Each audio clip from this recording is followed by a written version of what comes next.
잇몸 건강 때문에 발치하는 분도 계시네요. 남의 일이 아닌 게 지난 2012년을 기준으로 볼 때 70대 이상에서 유지하고 있는 자연치아의 개수가 14.2개에 불과했다는군요. 네, 이 사랑니까지 포함하면 총 치아 개수가 32개인데 네. 70대가 되면 이 반도 남아있지 않은 상황이 되는 겁니다. 자, 세월에 밀려서 빠져버린 치아, 그 약손 상담실을 통해서 그 불편함을 들여다보겠습니다. 네, 첫 번째 사연 만나보겠습니다. 저희 아버지의 잇몸에 문제가 생겼습니다. 얼마 전에는 멀쩡했던 치아가 빠지기까지 했는데요. 나이 들면 이가 없어도 잇몸으로 버티는 거다라고 하시면서 치과에 갈 생각을 하지 않으십니다.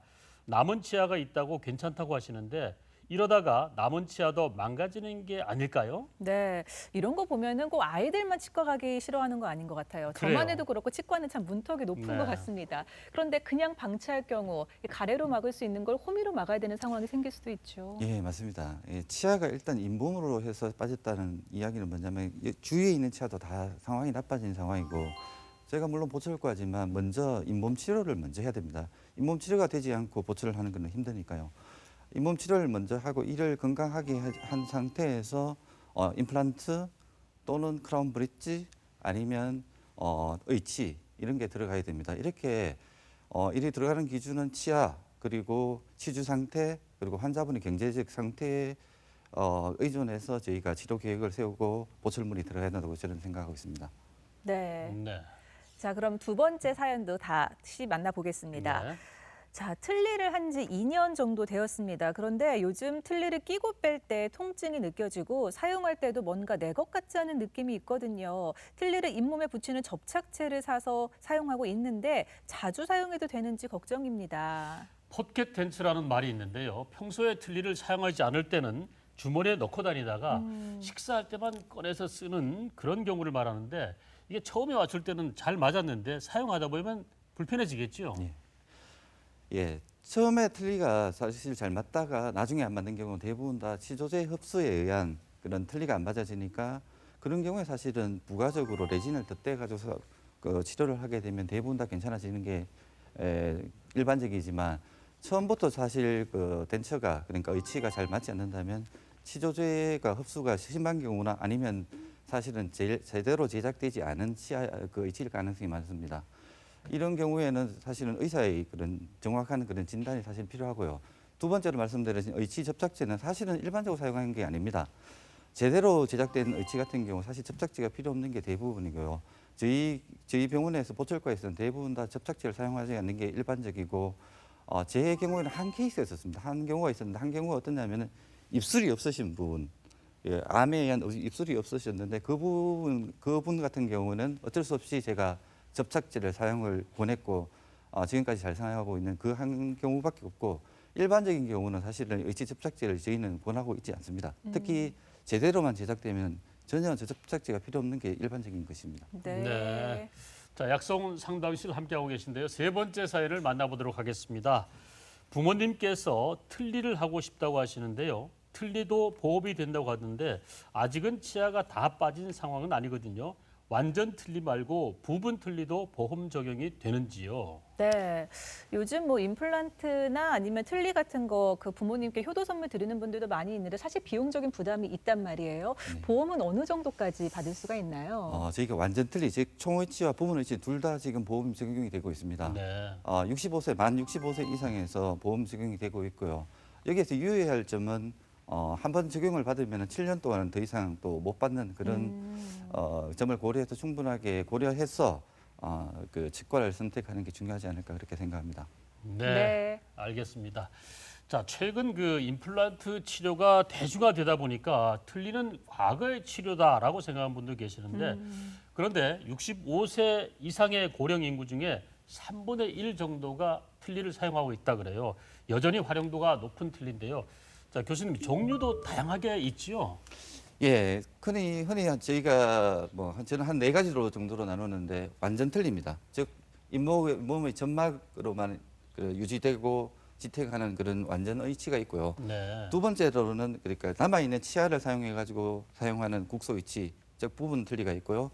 또 특수한 형태의 이중관 의치가 있습니다. 이중관 의치는 나중에 제가 또 다시 자세히 설명드릴 건데 이런 특수한 경우에 사용되고 있습니다. 네. 그리고 요즘은 임플란트 의치라고 해가지고 임플란트를 사용해가지고 틀니가 덜 움직이게 하는 그런 임플란트 틀니가 있습니다. 이 네 가지가 크게 저희 병원에서 사용하고 있는 네 가지 틀니입니다. 네. 네, 다양한 종류가 있네요. 네, 그렇네요. 근데 이렇게 틀니를 할 때 이가 아예 없는 상태보다는 그래도 몇 개라도 이가 있는 상태에서 틀니를 얹는 게 더 효과적이지 않을까 싶거든요. 어떻습니까? 아, 예, 맞습니다. 예, 제가 PPT를 보면서 설명드리도록 네네. 하겠습니다.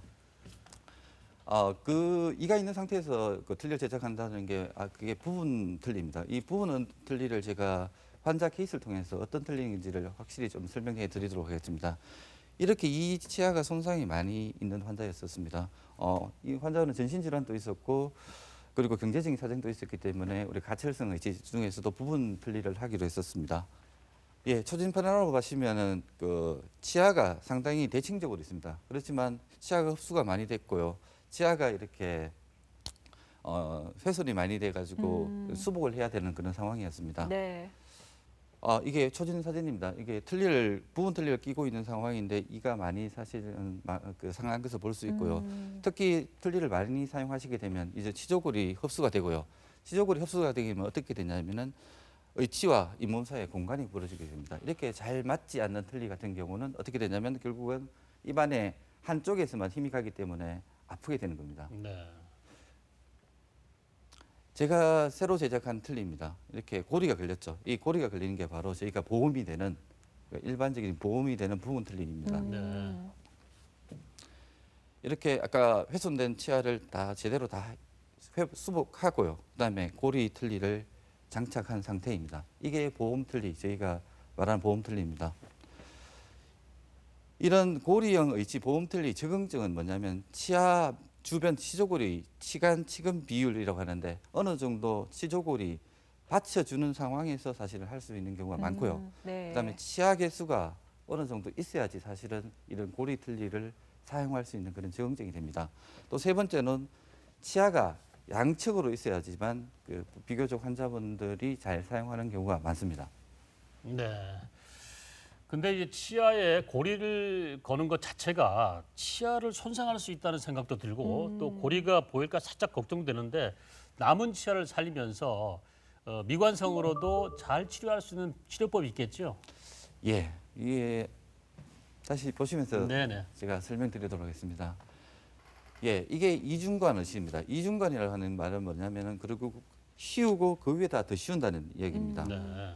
이게 첫 번째 씌우는 그런 관이고요. 네. 이 첫 번째 씌우는 관을 안에 들어간다고 해서 내관이라고 합니다. 예. 그리고 의치에 부착되는 이런 외관, 내관에서 위에 더 씌우기 때문에 네. 외관이라고 합니다. 이게 외관이 그 바깥쪽 모양입니다.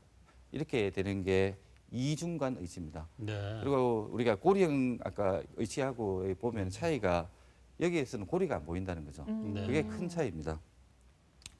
자세히 보시면은 환자를 보시면은 이렇게 치아가 이렇게 하악에는 밑에는 3개가 있고요. 네. 위에 같은 경우는 사실 치아가 많습니다. 이런 경우에 사실 저는 이렇게 치아가 없는 경우에 이중관을 주로 사용하고 있고요.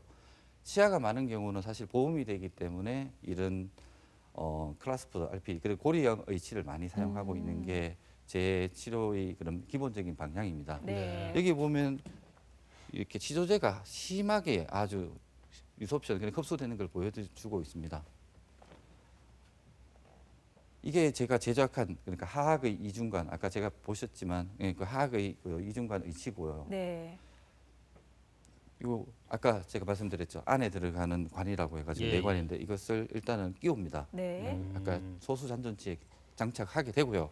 그 위에다가 이중관 의치를 이렇게 다시 장착하는 겁니다. 네. 여기서 보시면은 고리가 없죠. 아까와 네. 다르게 네. 고리가 없는 걸 볼 수 있는데 이게 바로 이중관 의치의 가장 큰 장점 중에 하나입니다. 네. 즉 고리를 보이는 걸 싫어하는 분들은 이런 의치를 좋아하시거든요. 네. 네. 본인 치아처럼 깨끗하게 나왔네요. 네. 제가 위에는 아까도 말씀드렸죠. 위에는 제가 일부러 아니고 환자분의 경제적인 사정 때문에 네. 이렇게 고리형 틀니를 많이 하고 있습니다. 왜냐하면 이렇게 치아가 많이 남은 경우에는 결국 고리형 틀니도 예후가 그래도 괜찮기 때문에 사용하고 있습니다. 위에는 이렇게 고리형 틀니입니다. 네. 고리형 틀니고 밑에는 우리가 이중관 의치 그러니까 장점이 그러니까 환자분들 중에서 전치부에 사실 이렇게 고리가 걸리면 보기를 싫어하는 분들이 환자분들이 많기 때문에 그렇게 싫은 경우 이렇게 이중관을 이용해 가지고 의치를 제작하고 있습니다. 네. 이 경과상을 보면 처음에 장착했었을 때입니다. 장착이고 11년 반 이후입니다. 오, 그런데도 이렇게 잘 사용할 수 그렇네요. 있는 네. 특징이 이 이중관의 특징이 있습니다. 특징은 뒤에서 제가 또 자세히 설명드리겠지만 네. 일단은 심리적으로도 이중관 네. 의치가 고의를 싫어하는 분한테는 대안이 되고 아주 좋은 치료 방법이라고 생각합니다. 네. 네.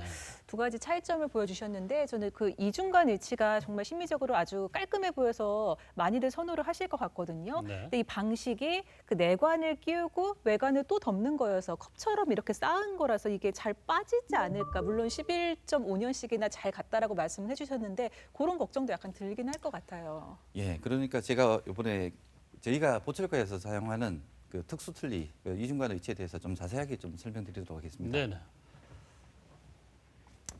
예, 이게 보철과에서 사용하는 이중관 의치입니다. 이게 스파크 이루어지는 아주 전문적인 용어인데 뭐냐면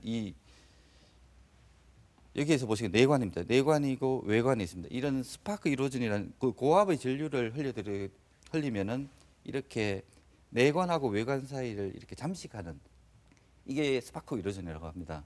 이 이로전을 통해서 우리가 이렇게 마찰핀이라고 합니다. 마찰핀을 나중에 이렇게 붙이게 됩니다. 네. 외관에다 붙이게 되는데 이거를 붙이게 되면 어떤 특성이 있냐면은 우리가 예전에 이중관은 가장 문제점이 뭐냐면 유지가 그러니까 내관하고 외관 사이가 너무 헐거워지는 거죠. 얼마 되지 않아도 헐거워지는 경우가 많은데 이 마찰핀으로 하면은 유지를 계속 액티베이션이라고 하는데 요거를 약간 벌려주면 계속 유지가 되었거든요. 이 유지에 의해서 우리가 계속 잘 사용하고 있습니다. 결국 이중관 의치 적응적인데 이게 제가 가장 저희 병원에서 가장 열심히 하고 있고 가장 사실은 저희 대한민국에서 사실은 가장 많이 하고 있고 저희 정례가 가장 많습니다. 이거는 사실 독일 쪽에서 쓰는 방법인데 다행히 저희가 많이 적용하고 있고 그 결과도 지금 아주 좋은 걸로 밝혀지고 있습니다. 네. 대표적인 적응증이 뭐냐면 이렇게 치주가 많이 안 좋죠. 이게 또 완전히 치주가 안 좋은 이 상황에서 아주 효과적인 그런 방법입니다. 네. 두 번째는 소수 잔존치입니다.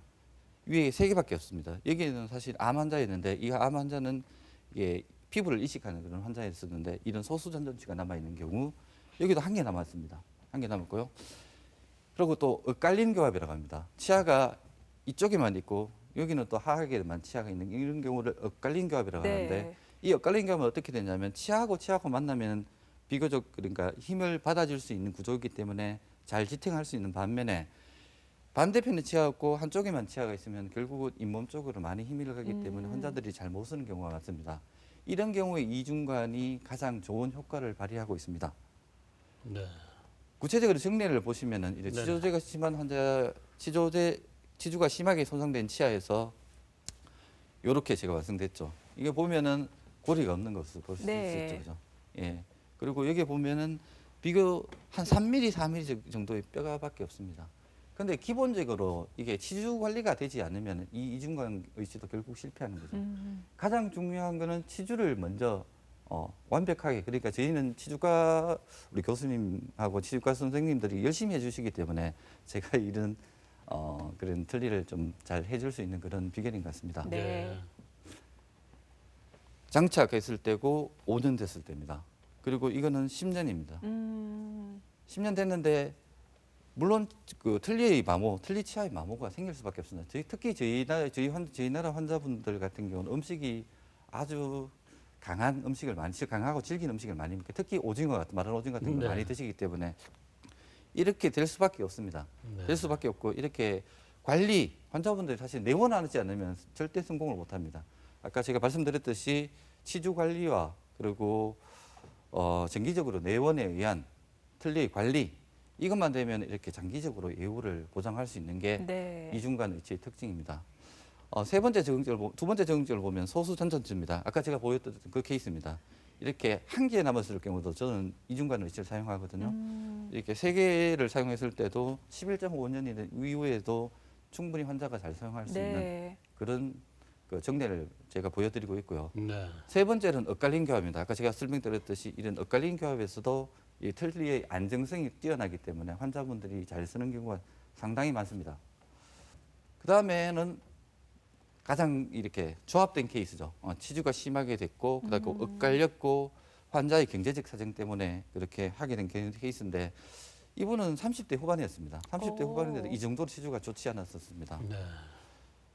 이게 방사선 사진을 보면 거의 다 무너졌습니다. 무너졌는데 한 3mm 정도 치아가 남아 있었습니다. 그래도 저희가 치주과 선생님들이 워낙 치료를 열심히 해주셨고, 그리고 보존과에서 신경치료도 열심히 해주셨고, 그 이후에 제가 이렇게 틀니를 만들었는데, 일단 초진에서 보던 거 이를 발치하고, 그다음에 이가 이렇게 건강하게 한 3mm 정도밖에 없었습니다. 3mm밖에 없는 상황에서도 이렇게 틀니를 만들었습니다. 보기에 따라서는 어떻게 뭐 환자분은 이게 30대 중후반이었지만 아주 만족하셨거든요. 이런 정도의 그러니까 네. 심리 정도로 괜찮게 이렇게 반응을 하셨고요. 네. 이게 내관의 장착 모습입니다. 장착했었고 7년 후입니다. 7년 후에도 이렇게 초진 사진에 비해서 약간은 내려갔습니다만 거의 같은 그런 뼈의 높이를 보여주고 있거든요. 네. 이게 바로 이중관 의치의 특징입니다. 특징이고 치주과에 계속 내원하시고, 그리고 보철적인 그런 틀니의 유지 관리가 이루어지면 이렇게 유지가 될 수 있습니다. 네. 이런 이중관 의치의 그런 장점과 단점을 가장 중요합니다. 아셔야 될 게 아까 소수 잔존체에서 안정성이 우수하여 환자가 잘 사용하는 게 장점입니다. 그리고 치주 상태가 좋지 않은 그런 상황에서 잘 사용될 수 있고요. 그다음에 엇갈리는 교합에서도 아주 안정성이 뛰어나다는 게 특징입니다. 그리고 임플란트와 쉽게 이렇게 조합형으로 사용할 수도 있고요. 고리가 없어서 심미적입니다. 단점도 사실은 아셔야 되거든요. 단점이 가격이 비쌉니다. 사실 한 개 씌우고 그 위에다 씌우고, 네. 그리고 또 아까 프릭션 핀이라는 그런 마찰 핀이 또 들어가기 때문에 특수한 기공 과정 때문에 사실 비쌀 수밖에 없습니다. 그래서 보험 적용이 사실 되지 않는 게 가장 저도 사실은 마음이 아픕니다. 네. 그리고 치주 치료가 선행이 돼야 됩니다. 치주 치료가 되지 않은 상황에서 이런 틀니를 하는 것은 그냥 모래성을 쌓는 거와 똑같은 네. 그런 효과이기 때문에, 그리고 치주 관리가 지속적으로 돼야 됩니다. 그리고 틀니를 제거하면 사실은 아까 내관은 지금 뭐 금속으로 되어 있기 때문에 네. 좀 보기가 싫다는 게 단점으로 지적되고 있습니다. 네. 네, 의치에 대해서 여러 가지를 알아봤습니다. 사실 일반인들이 이 치과 치료, 보철 치료에는 치료 과정이 상당히 복잡하게 느껴지거든요. 네. 이렇게 복잡하게 치료를 받느니 차라리 모든 일을 발치해서 그냥 틀니로 다 만들자 이런 분도 계시는데 어떻습니까, 이건? 예, 가능하면 저는 치아를 살립니다. 하나라도 네. 살리거든요. 왜냐하면 제가 틀니는 일단 안 움직여야 환자분들이 잘 쓰는 경향이 있습니다. 이게 치아가 없으면 틀니가 움직이게 돼 있거든요. 네네. 그러니까 저는 한 개라도 살려서 사실 사용하는 편이고요.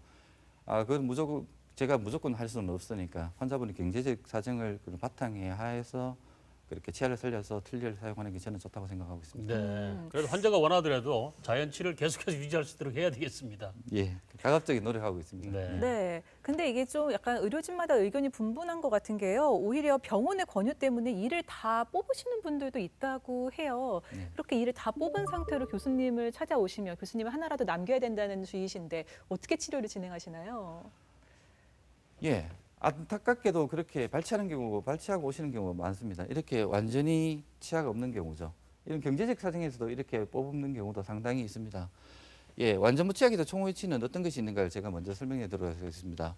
그 완전 의치를 총의치라고 합니다. 총의치인데 이렇게 치조골이 어느 정도 있는 이런 환자한테는 사실은 완전 의치도 잘 만들어주면 상당히 예후가 좋을 수 있습니다. 이게 완전 의치도 주로 치조골하고 점막에 의해서만 유지되고 지탱되는 그런 의치를 완전 의치라고 합니다. 이 완전 의치를 끼운 상태입니다. 저희가 아셔야 될 게 완전 의치 같은 경우 사실은 앞니로 식사를 하는 게 거의 불가능합니다. 왜냐하면 이렇게 안 닿게 해주는 게 맞거든요. 앞에 있는 치조골이 저희가 약합니다. 약하기 때문에 틀니를 만들어주면 앞니를 계속 씹어버리면 앞에 있는 치조골이 너무 빨리 흡수되어 버리기 때문에 의치를 나중에 되면 쓰기 아주 곤란한 그런 경우가 생기기 때문에 완전 의치에서는 사실 앞에 닿지 않게 그렇게 완전 의치를 만들어주고 있습니다. 보통의 경우는 이렇습니다. 이렇게 잘 만들어주면 치조골이 어느 정도 있으면 상당히 환자분도 잘 적응을 하는 경우도 상당히 많습니다. 이렇게 하악을 제거를 해봐도 유지력이 상당히 있는 것을 볼 수 있습니다. 네. 이런 경우는 사실 완전 의치도 상당히 좋은 그런 효과를 거둘 수 있는 게 사실입니다. 이게 완전 무치약에서 어떠한 치료 방법이 있느냐 보면은 제일 첫 번째 고정성 보충입니다. 임플란트를 전악 다 심는 거죠. 두 번째는 완전 의치. 세 번째로는 제가 보기에는 임플란트를 사용해가지고 의치를 만드는 그런 방법이 있습니다. 이 세 가지 방법으로 이야기할 수 있고요. 여기에서도 뭐 치조골이 좋은 경우와 치조골이 좋지 않은 경우로 나눠볼 수 있습니다. 대부분 뭐 총의치나 이런 고정성 보충에서는 치조골이 좋은 경우에서 예후가 좋을 수밖에 없습니다. 그리고 이렇게 치조골이 좋지 않을 경우에는 임플란트 의치가 요즘은 많이 사용되고 있습니다. 이 임플란트 의치는 뭐냐면 결국은 치조골이 좋지 않을 경우에 사실 많이 사용되고요. 그 경우에 따라 2개, 4개, 6개를 사용합니다. 그 각각을 한번 살펴보도록 하겠습니다. 제일 첫 번째 고정성 보충입니다. 이렇게 잇몸이 상당히 그래도 이런 분은 좋은 편이에요. 이런 분들은 사실은 임플란트 수술 장면입니다만 이렇게 지주과 선생님이 하셨는데 이렇게 임플란트를 많이 심어서 사실은 이렇게 고정성을 해주는 게 환자분한테 가장 좋겠죠. 네. 이 치료 방법이 있고요. 두 번째는 완전 의치입니다. 아까 제일 처음에 보여드렸던 케이스는 어느 정도 잇몸이 있는 경우에 그렇게 잘 사용하는 경우요. 이분도 이렇게 암 수술을 했습니다. 암 수술을 하고 밑에 보면 이렇게 치조제가 흡수가 많이 돼가지고 잇몸 지탱할 수 있는 치조골이 별로 없습니다. 이런 경우에는 사실 상당히 어렵습니다. 상당히 어렵고 특수한 그런 본을 뜨는 그런 테크닉도 좀 필요하고 하거든요. 케이스를 보면 이렇게 평상시하고 다른 그런 치아가 사용되었습니다. 이게 평상시는 우리 이 모양으로 이렇게 날카로운 그런 의치 치아가 사용되는데 이분 같은 경우는 팽팽한 치아를 사용했습니다. 이런 경우 이렇게 치조제가 흡수가 많이 심한 분 같은 경우는 이런 치아를 사용하는 것도 고려해야 되고 이렇게 치조제가 없지만 임프레션 그러니까 본을 열심히 잘 떠줘야지만 이렇게 괜찮은 틀닉을 제작할 수 있는 게 사실입니다. 네. 이게 완성된 그런 의치입니다. 비록 치조제가 많이 흡수되고 이렇게 암에 의해서 조직이 많이 결손되었지만 이렇게 열심히 이게 사실은 좀 죄송하지만 테크닉입니다. 이런 테크닉이 필요하고 이러한 네. 특별한 배려, 치아에 대한 배려 이런 배려를 통하면 그리고 가장 틀리에서 중요한 것은 환자분의 적응력도 중요하거든요. 이런 적응력이 기다리고 이분 같은 경우도 한 2개월 정도 기다렸습니다. 2개월 동안 제가 환자분의 적응력을 보고 아프면 조정도 하고 이렇게 해서 한 2개월 후에는 환자분들이 충분하게 적응을 했었던 경우입니다.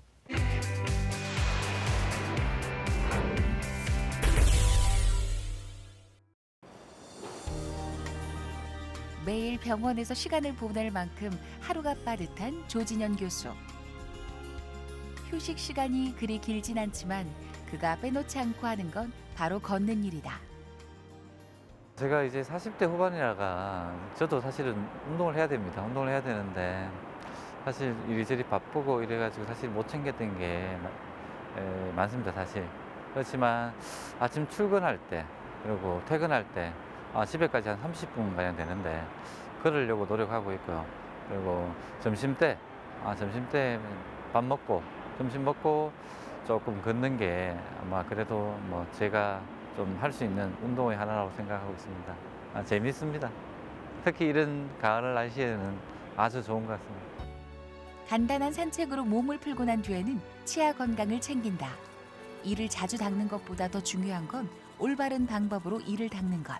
제가 사용하는 방법은 일단 칫솔을 입에 넣죠. 넣어가지고 진동을 줍니다.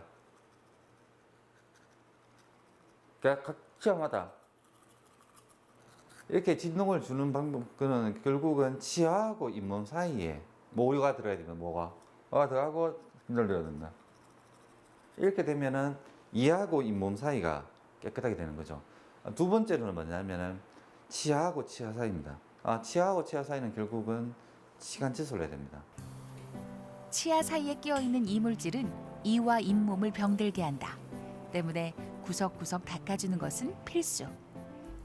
솔직히 안쪽 면이 안 닦이면 어떻게 하면 그 안에 플러그 끼고 플러그하고 잇몸하고 이렇게 닿이게 되는 거죠. 그렇게 되면 안 좋거든요. 그래서 저는 항상 빳빳한 칫솔을 권하고요. 강하게 내면부터 이렇게 깨끗하게 하시는 게 아주 중요합니다. 그리고 잇몸 부위, 치아에 있는 잇몸 부위에 가장 이렇게 깨끗하게 닦는 게 중요합니다. 개인에 맞는 그런 그 양치질을 배워야 된다는 게 아무리 자기가 제가 이야기했던 방법을 하더라도 사실은 그게 정확하게 계속 잘 이루어졌다는 그런 보장을 못 합니다. 그렇기 때문에 결국 개인에 맞는 그런 양치법을 위해서는 가까운 치과에 가서 제가 양치 방법이 잘 됐는지를 꼭 확인하고 안 된 부위를 물어보고 그것을 배워오는 게 가장 중요하다고 저는 생각하고 있습니다.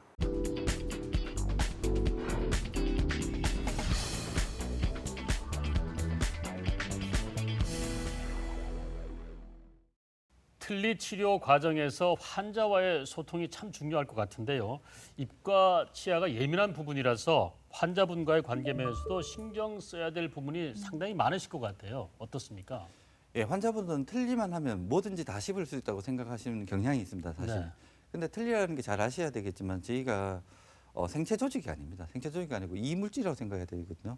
그렇기 때문에 적응하는 시간 그리고 치과 의사가 조정하는 시간 그게 꼭 필요합니다. 그렇게 해야지만 환자분들이 어느 정도 사용하시고 제가 보기 틀니는 한 40%에서 50% 정상적인 그것도 많다고 생각합니다. 제가 보기 한 30% 정도밖에 본니로 사용하는 게 30% 정도밖에 못 씹는다고 보면 됩니다. 네. 그 예전과는 또 다르게 그 틀니 제작 과정도 많이 달라졌다고 하는데요. 요즘은 보철 분야에서도 3D 프린트도 사용을 하신다고요. 네. 저도 사실은 미국에 제가 연수를 2016년도에서 2017년까지 1년 동안 다녀왔었는데 거기에서 가장 많이 하는 게 사실 3D 프린팅을 이용한 그런 완전 의치 제작이었었습니다. 근데 제가 거기에서 많이 배우고 왔지만 사실 큰 장점은 없는 것 같아요. 아주 큰 장점은 없기 때문에 제가 사실은 지금 하지 않고 있거든요. 하지 않지만 앞으로 기술이 조금 더 발전되면 좀 더 장점도 있으니까 그걸 이용할 수 있지 않을까 그렇게 생각합니다. 네. 그리고 완전 틀니를 하신 분들 중에는 야 이러다가 임플란트를 못하는 거 아니냐 이런 분도 계시거든요. 자, 임플란트와 틀니를 함께 사용할 수 있는 치료법도 있겠지요. 네. 네, 어떤 게 있는지 설명해 주시죠. 예, 그게 바로 임플란트 오버덴처라고 하는데 임플란트 의치입니다. 임플란트로서 치아를 대신해 가지고 의치를 잡아주는 거죠. 이렇게 임플란트를 2개 심었죠. 2개 네. 심고 이렇게 이중관입니다. 이중관을 하고 그 위에다가 틀니를 끼우는 방식인데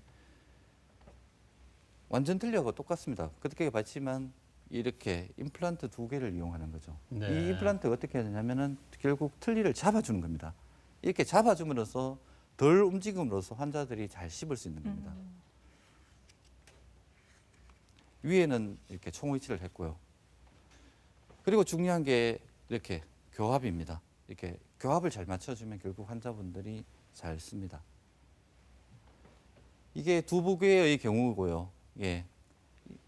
여기 보시면 치조제가 심하게 흡수된 걸 볼 수 있습니다. 이런 경우에는 사실은 2개보다는 4개가 더 좋습니다. 왜냐하면 안정성이 더 뛰어나겠죠. 그죠? 그렇기 때문에 위에도 이렇게 치약 치조도 됐는데 위에는 완전 틀니, 밑에는 임플란트 오버덴처라고 하겠습니다. 왜냐하면은 이렇게 위에 같은 경우는 사실 완전 틀니를 사용해도 잘 쓸 경우가 상당히 많습니다. 네. 그렇지만 치조제가 이렇게 좋지 않은 경우에는 임플란트를 심는 게 좋거든요. 이렇게 환자의 경제적 사정에 따라서 임플란트를 어떻게 심고 어느 쪽에 임플란트 의치를 틀니를 해야 될지를 결정해야 됩니다. 이렇게 밑에는 임플란트 의치입니다. 위에는 완전 의치고요. 겉에 봐서는 똑같습니다. 하지만 네. 안쪽을 보면은 좀 달라지는 거죠. 이렇게 4년, 6년 이렇게 임플란트를 잡아주는 이렇게 부착 장치가 있습니다. 이렇게 해서 네. 임플란트를 잡아주면 틀니를 잡아줌으로써 보다 환자분들이 잘 사용할 수 있는 그런 조건을 만들어줍니다. 이게 임플란트 의치 중에서 밑에 잡아주는 구조입니다. 잡아주는 구조인데 이 임플란트 어태치먼트라고 하는 부착 장치를 할 때 임플란트를 정확하게 잘 심어주는 게 이 부착 장치의 그런 장기적인 성공을 위한 핵심이라고 저는 생각하고 있습니다. 6개 심은 경우입니다. 이렇게 6개, 위에 6개 심으면은 저희가 틀린 아까 입천정을 많이 덮었죠. 그죠? 그 입천정을 덮는 것을 이렇게 비워줄 수 있는 그런 장점이 있습니다. 이게 틀립니다. 그런데 입천정이 비었죠. 네. 그리고 흔히 6개만 사용하면 완전히 고정식으로 할 수 있지 않을까 그렇게 생각도 하거든요. 그런데 이분 같은 경우는 오히려 틀니를 원하셨습니다. 왜냐하면 입술이 도톰한 걸 좋아하셨습니다. 이렇게 고정식으로 임플란트 그런 크라운 앤 브릿지라고 하는데 고정식으로 하는 것보다 이것도 이 장점이 있습니다. 그리고 제거했을 때 틀니를 제거했을 때 저희가 환자분들이 깨끗하게 관리를 잘 할 수 있는 겁니다. 그게 장점이 있기 때문에 이분 같은 경우는 사실은 밑에는 이렇게 완전 고정성을 했습니다. 근데 환자분이 입술이 도톰한 거, 그러니까 연세 드신 분들 입술이 꺼져 보이는 걸 싫어하시거든요. 네. 그래서 싫어하시는 걸 커버하기 오히려 원하셨습니다. 그러니까 밑에는 고정성으로 하고 위에는 이렇게 틀니식으로 했습니다. 환자분이었는데 이 도톰한 것을 저희한테 원하셨거든요. 네. 이런 경우에 특히 이런 이중관 의치나 이런 임플란트 의치를 사용하게 되면은 환자분한테 만족도를 많이 높여줄 수 있는 그런 치료가 됩니다. 네. 그렇군요. 입술까지도 고려할 정도로 여러 가지 디테일한 부분이 많이 있을 것 같은데요. 네. 실제로 임플란트를 몇 개 활용하는 것만으로도 자연치의 거의 70%까지 가까울 정도로 씹는 즐거움을 많이 되찾을 수 있다고 합니다. 그 임플란트 의치에서 환자의 만족도를 조금 더 높이기 위해서 앞서 뭐 입술도 보여주셨는데 신경 쓰시는 부분이 있다면 어떤 게 있을까요? 임플란트 의치 이게 좀 전문적인 겁니다만 이렇게 흔히 사용하는 게 이렇게 똑딱이 같이 이렇게 꼈다 뺐다 하는 걸 많이 사용하고 있습니다. 그런데 이런 부착 장치는 사실은 의치의 움직임을 좀 허용하는 편이고 이렇게 임플란트를 연결하면 의치가 더 안 움직이게 됩니다. 그러니까 이렇게 이거는 이중관입니다. 이중관인데 이중관은 아까 제가 말씀드렸듯이 내관하고 외관 같이 이렇게 꽉 끼어서 틀니를 더 움직이지 않기 때문에 더 강합니다. 이런 강한 의치 부착 장치가 저는 좋다고 생각하거든요. 네. 근데 단지 이런 가격이 좀 싸거든요. 이런 가격이 싼 것 때문에 그렇게 선택하지 않고 저희가 환자의 그런 상태 그리고 대합치라고 했는데 반대편에 있는 악궁에 있는 치아의 상태에 따라서 저는 이런 부가적인 유지 장치를 선택하는 게 아주 중요하다고 생각하고 있습니다. 네. 그리고 임플란트 의치에서 더욱 중요한 거는 어떠냐면은 결국은 잘 맞는 임시 틀니를 통한 환자의 평가입니다. 임시 틀니부터 저희 병원에서는 아주 신경을 많이 쓰고 있습니다. 임시 틀니를 쓰기 시작하면 환자분의 그런 입술 모양, 아까도 말씀드렸듯이 입술 모양, 그리고 높이, 그리고 교합, 이가 잘 맞는 정도, 이것을 여기에서 모든 것을 평가가 돼야 됩니다. 이게 평가되고 그 다음에 잘 맞는 기능 인상이라고 합니다. 인상을 환자분이 씹었을 때 그 모양대로 사실 체득하는 게 가장 좋거든요. 그 방법을 통해서 저희는 임시 틀니에서 사용했던 그 본을 그 의치를 사용해서 다시 이렇게 본을 뜹니다. 이게 기능 인상이라고 합니다. 우리가 씹었을 때 기능력에 준하는 그런 인상을 뜨려고 노력하고 있고요. 네. 그 다음에 정확한 교합입니다. 환자가 정확하게 교합되는지를 정확하게 조정해줘야 되는 게 저는 가장 중요하다고 생각합니다. 네. 임플란트 의치까지 알아봤는데요. 임플란트 치료를 받으시는 분들 중에 많은 분들이 자 이제 치료가 끝났다 하고 생각하시는 분들이 많거든요. 그렇죠. 그런데 네. 심었던 임플란트가 빠질 수도 있거든요. 더 관리가 중요하다고 하던데 어떻습니까? 예, 임플란트가 사실 자연치보다는 좋을 수가 없습니다. 네. 예, 임플란트는 유지 관리가 사실 더 중요합니다. 유지 관리는 환자분이 가장 중요합니다. 사실은 환자분이 양치질, 자연치보다 더 열악합니다. 사실은 그러니까 양치질이 정말 잘 돼야 되고요. 그 다음으로 전문가적인 손길이 필요한 거죠. 치과에 가가지고 임플란트 옆에 있는 치석이나 치주 질환이 생겼을 때 미리 관리를 받아야 되는 게 가장 중요하다고 생각하고요. 저희 보철과적인 입장에서는 교합입니다.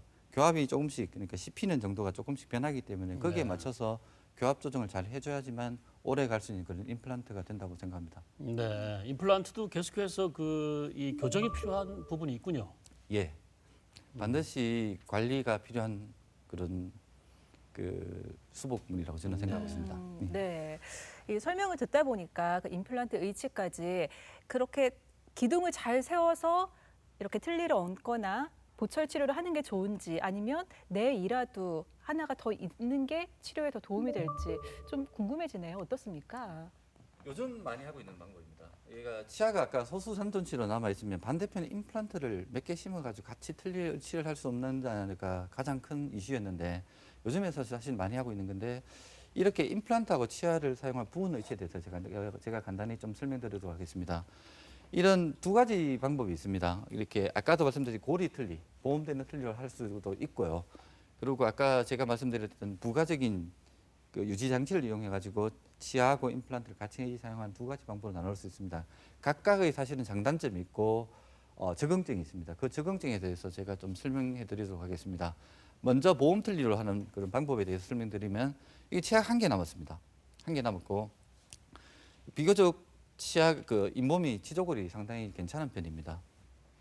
이런 경우에는 이건 제가 수술했는데 저는 수술은 요즘은 잘 안 합니다. 제가 틀니하는 경우가 너무 많아가지고 이제 더 이상 수술하지 않는데 이렇게 임플란트를 두 개를 부가적으로 심었습니다. 심고 이렇게 임플란트 두 개하고 자연치 이렇게 해서 크라운 앤 브릿지를 해드립니다. 그렇게 하고 위에는 대부분 아까 제가 말씀드렸지만 총의실을 잘 쓰는 경우가 상당히 많기 때문에 총의실을 만들었고요. 밑에는 임플란트 두 개하고 자연치를 이용해 가지고 크라운 브릿지를 그러니까 계속 가공 의치를 만들고 거기에다가 부분 틀니를 고리형 보험되는 고리형 틀니를 만드는 거죠. 이번은 가장 유리한 게 뭐냐면 임플란트 두 개도 사실은 저희가 보험이 되거든요. 보험이 네. 되고 그 다음에 틀니 두 개도 사실 다 보험이 됩니다. 그렇기 때문에 이 환자한테는 이 치료를 제가 권했고 이 치료를 해서 환자분은 잘 사용하고 계십니다. 이렇게 장착한 상태입니다. 여기에 고리형 의치가 들어갔죠. 여기에 자연치가 한 개 있고 임플란트가 이렇게 두 개가 들어가 있습니다. 그 위에다가 크라운 브릿지를 하고 고리형 틀니가 들어가는 겁니다. 위에는 완전 틀니고요.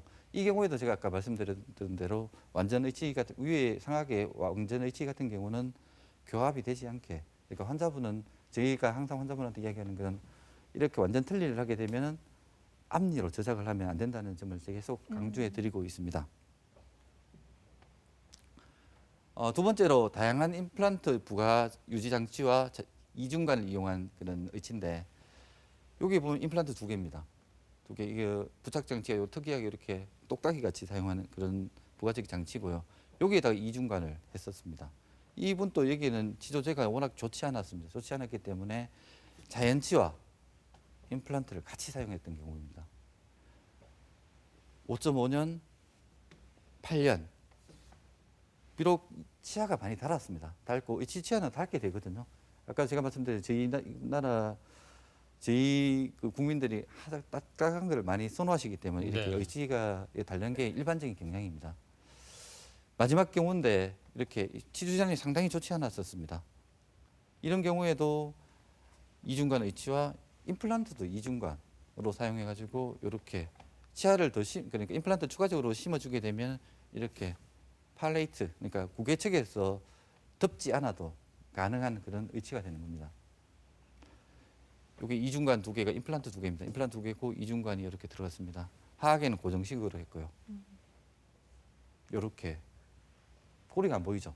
가장 큰 장점이 고리가 안 보입니다. 4개월, 4년 이후입니다. 그러니까 자연치와 임플란트는 예전에는 같이 묶지 말라고 하는 게 대세였습니다. 왜냐하면 움직임이 다르기 때문에. 그렇지만 요즘은 이렇게 묶어서 그러니까 자연치하고 임플란트 같이 사용해가지고 필요한 부위에 임플란트를 심어서 의치를 하는 이 방법이 사실은 많이 사용되고 있습니다. 네. 자, 여러 가지 치료법에 대해서 알아봤습니다. 자, 나이가 들면 어쩔 수 없이 우리가 틀니를 맞이해야 될 것 같은데 그렇다면 이 많은 치료법 중에서 우리가 잘 씹을 수 있는 틀니를 가지려면 어떤 걸 잊지 말고 기억해야 될지 정리 좀 해주시죠. 네. 결국은 덜 움직이는 틀니입니다. 틀니가 움직이면 잘 쓸 수가 없습니다. 네. 그리고 잔존치제에 힘을 받아줄 수 있는 형태로 인상, 본을 잘 떼야 됩니다. 본을 잘 들어가야 되고요. 그다음에 잔존치와 임플란트의 입솔질 및 정기적인 관리가 정말 중요합니다. 환자분이 관리 안 하면 결국은 빨리 틀니를 못 쓰는 경우가 상당히 많습니다. 그리고 치조제, 틀니 같은 경우는 사실 쓰면 치조제는 흡수되게 되어 있습니다. 그 흡수되는 것을 적당하게 때에 맞게 보충해 줘야지만 오래 잘 쓸 수 있는 그런 틀니가 될 수 있을 것 같습니다. 네. 네. 말씀하신 것처럼 보관, 관리가 참 중요할 것 같은데요. 네. 그럼 틀니를 잘 관리하기 위해서는 좀 어떻게 해주는 게 좋을까요? 틀니는 빳빳한 칫솔을 사용해 좋습니다. 빳빳한 칫솔. 네. 빳빳한 칫솔로 플라그가 의치, 틀니에도 붙게 되거든요. 그 붙는 상태를 깨끗이 해주는 게 가장 좋습니다. 흔히 치약을 사용해서 이렇게 하면 많이 닳는다고 하는데 치약을 제 개인적인 생각은 치약을 조금 사용해도 됩니다. 음. 그보다는 사실 저희가 주방 세제를 많이 권하고 있는데 이렇게 빳빳한 칫솔로 플라그를 깨끗하게 제거를 해주는 게 가장 중요하다고 생각하고 있고요. 두 번째는 이렇게 제거되지 않으면 결국은 치석 같은 게 그 틀니에 쌓이게 됩니다. 그 치석은 아무리 열심히 해도 안 지워집니다. 제거가 안 되기 때문에 결국은 치과에 가서 전문적인 저희가 스케일링 하듯이 틀니도 스케일링을 해가지고 깨끗하게 해주는 게 중요하다고 생각합니다. 네, 끝으로 아주 중요한 부분 같은데요. 우리가 틀니를 늦게 사용하도록 하거나 아니면 피할 수 있도록 네. 건강한 치아를 오래 보존할 수 있도록 관리하는 방법 좀 알려주시죠. 흔히 어머니가 이가 나빠서 저도 이가 나쁘다. 음. 그렇게 하시는 분들이 이야기가 많거든요. 치과에 있다 보면. 사실 맞습니다. 유전이 저는 상당히 중요하다고 생각합니다. 그렇지만 관리가 잘 된다면 결코 나빠지지 않는 게 치아입니다. 저는 제일 중요한 게 이솔질이라고 생각합니다. 이솔질이고 두 번째는 전문가적인 관리가 가장 필요하다고 생각합니다. 이렇게 하면은 아무리 유전적으로 물려받았더라도 저는 극복할 수 있는 그런 방법이 아닌가 그렇게 생각하고 있습니다. 네. 네. 그러고 보면 저도 저희 아버지가 치아가 별로 좋지 않아서 네. 어릴 때부터 항상 엄마가 제 입안을 늘 봤던 것 같아요. 그래서 네. 늘 뭐 어디가 썩었는지 치과 치료 참 일찍이 시작을 했었거든요. 네, 이제는 다 큰 자식들이 부모님들의 입속에 관심을 가질 시기가 오지 않았나 네, 싶습니다. 그래야겠어요. 치과를 부담스러워하신다면 함께 가시는 것도 좋은 방법이지 싶습니다. 네, 자 무너진 입속 건강에 새로운 희망을 채워주셨습니다. 치과 보철과의 조진현 교수님과 함께했습니다. 고맙습니다. 고맙습니다.